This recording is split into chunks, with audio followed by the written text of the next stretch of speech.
बिस्मिल्लाहिर्रहमानिर्रहीम। अस्सलामुअलैकुम वरहमतुल्लाहि वबरकातुह। नाज़रीन, आप देख रहे हैं स्कोप ट्रेंड्स होराइज़न, वो रूहानी जहान जहाँ तारीख़, फ़लसफ़ा और तसव्वुफ़ एक दूसरे में घुलकर नूर बन जाता है। वो दरवाज़ा जिसके पीछे वहदतुल वजूद का असरार छुपा है। आज हम इस दरवाजे से आगे बढ़कर उस वादी में दाखिल होने जा रहे हैं जहाँ कलाम, फ़लसफ़ा, इश्क और विजदान एक वहदत में ढल जाते हैं। ये है इब्ने अरबी का अज़ीमुश्शान इल्मी शाहकार फ़ुसूसुल हिकम। ये सिर्फ एक किताब नहीं बल्कि सदियों पर मुहीत एक रूहानी मुकाशफा है। ये वो आईना है जिसमें इंसान अपने रब का अक्स देखता है और फिर खुद से फरामोश हो जाता है। इब्ने अरबी खुद बयान करते हैं कि एक रात आलम ख्वाब में रसूल अकरम सल्लल्लाहु अलैहि वसल्लम तशरीफ़ लाए। आप सल्लल्लाहु अलैहि वसल्लम ने एक किताब में दी और फरमाया, ए मोहम्मद बिन अली, ये किताब ले लो और लोगों तक पहुंचा दो। इसमें अल्लाह की हिकमतों के जवाहरात हैं। ये ख्वाब उनके लिए महज एक रूहानी तजर्बा नहीं था बल्कि एक जिम्मेदारी थी, एक पैगाम जो उनके दिल पर नक्श हो गया। यूं फ़ुसूसुल हिकम यानी हिकमत के जवाहरात दुनिया के सामने आई और इसने रूहानियत की बुनियादों को हिला दिया। ये किताब गोया इल्हाम और अक्ल का संगम है। ये वो लम्हा है जहाँ दिल का नूर कलम में ढल गया। इब्ने अरबी ने इसे लिखते वक्त फरमाया था, मैं कुछ नहीं लिखता, मैं वही लिखता हूँ जो मुझ पर खोला जाता है।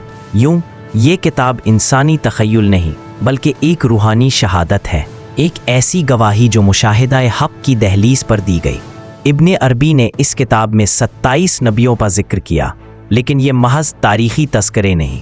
हर नबी एक मखसूस हिकमत का मजहर है, एक ख़ास पहलू से खुदा की तजल्ली है। हज़रत आदम की हिकमत इलाही जो इंसान कामिल की अलामत है, हज़रत नूह की हिकमत।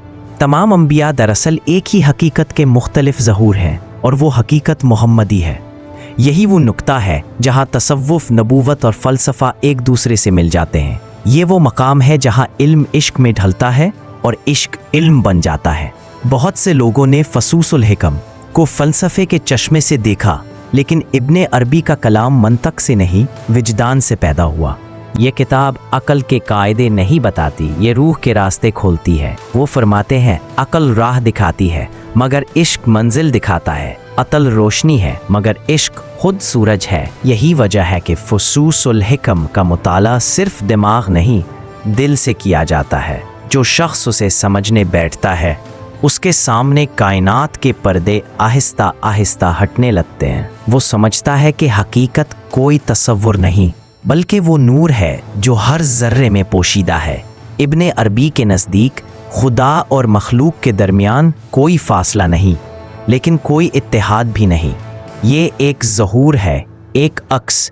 जैसे सूरज की शाह पानी पर पड़े तो चमक पैदा होती है, मगर सूरज पानी में नहीं उतरता। वो फरमाते हैं, वजूद एक है मगर उसके मज़ाहिर बेशुमार है। खालिक अपनी मखलूक में ज़ाहिर है मगर मखलूक कभी खालिक नहीं बन सकती। यही वहदतुल वजूद का असल मफ़हूम है। ये अकीदा नहीं, तजर्बा है। ये वो लम्हा है जब इंसान अपनी हस्ती में खुदा के जमाल को महसूस करता है और कहता है, मेरी हर सांस में वही सांस लेता है। इब्ने अरबी के नज़दीक इश्क महज जज्बा नहीं, ये कायनात की तख्लीक का मुहर्रिक है। वो फरमाते हैं, मैं एक छुपा हुआ ख़जाना था, मैंने चाहा कि पहचाना जाऊं, बस मैंने कायनात को पैदा किया। इस हदीस कुदसी को वो तसव्वुफ़ की जड़ करार देते हैं। खुदा ने इंसान को इसलिए पैदा किया कि वो खुद को पहचाने, लिहाजा इंसान के अंदर खुदा की तजल्ली है और यही तजल्ली इश्क के ज़रिए ज़ाहिर होती है। वो कहते हैं, जब तू किसी को सच्चे दिल से चाहता है तो दरअसल तो खुदा के किसी पहलू से मोहब्बत कर रहा होता है। यूं इश्क सिर्फ इंसानी रिश्ता नहीं, ये इलाही राब्ता है।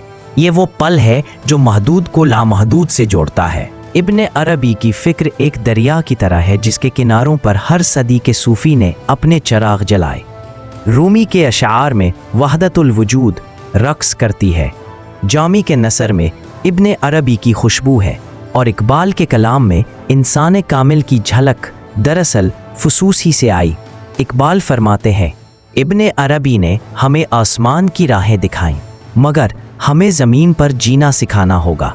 यानी ابن عربی نے روحانی بلندی عطا کی اور اقبال نے اس بلندی کو عملی حقیقت میں ڈھالنے کی دعوت دی۔ یوں فصوص الحکمہ صرف کتاب نہیں بلکہ روحانی ارتقاء کی ایک لڑی ہے جو ابن عربی سے رومی اور رومی سے اقبال تک چلتی ہے۔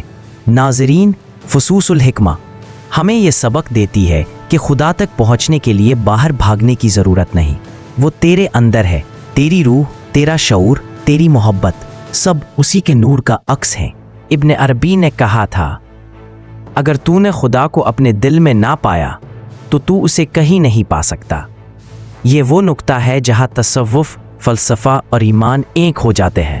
یہ وہ لمحہ ہے جہاں انسان خدا کو نہیں ڈھونڈتا بلکہ خدا انسان میں خود کو ظاہر کرتا ہے۔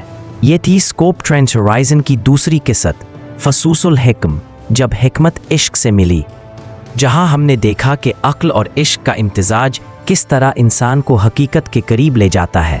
اگر آپ کو یہ ویڈیو پسند آئی تو ویڈیو کو لائک کریں، شیئر کریں اور اسکوپ ٹرینڈز ہورائزن کو سبسکرائب کریں۔